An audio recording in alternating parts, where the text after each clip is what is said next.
think I started out being interested in SEL when I started volunteering at Peak Prep in the RTC department.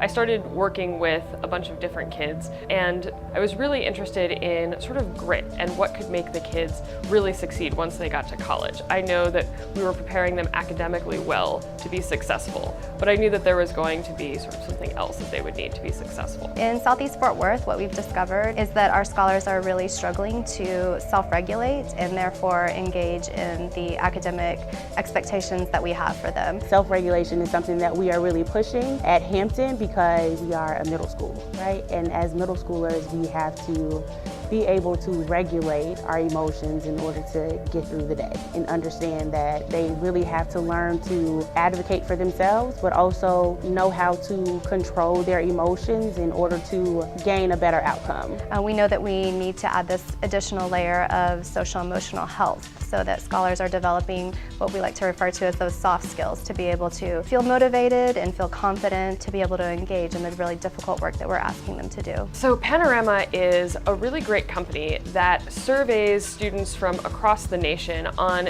different psychological metrics. So at Uplift, we've picked to study grit, growth mindset, emotional regulation, learning strategies, and school belonging.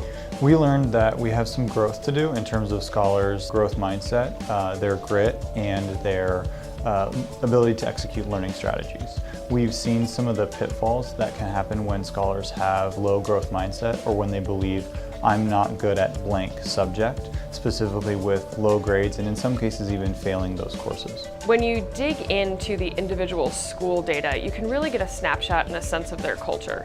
But from a network level, we did see a couple interesting trends. First and foremost, grit, emotional regulation, and learning strategies really correlate with academic success. We saw some differences, particularly with our 11th graders early on. They had a really challenging course schedule in the first semester, so we saw that reflected in some of their lower growth mindset scores, for example. We also, though, saw the impact of the work that the 11th grade team did. They put in a lot of effort working directly with scholars around building up their confidence and showing them the impact of their effort.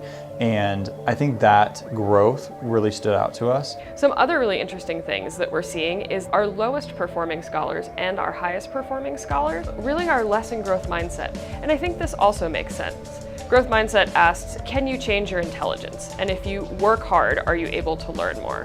I think for our students who are low performing, we need to really focus on them as a network to make sure that they understand that they can change their brain and they can get smarter if they work harder. On the flip side, I think we need to continue to challenge our highest performing scholars so that they understand that when they come up to a performance task and they don't do so well, that's not a reflection of their innate intelligence, but a reflection of what they have yet to learn. We're doing a lot of exciting things.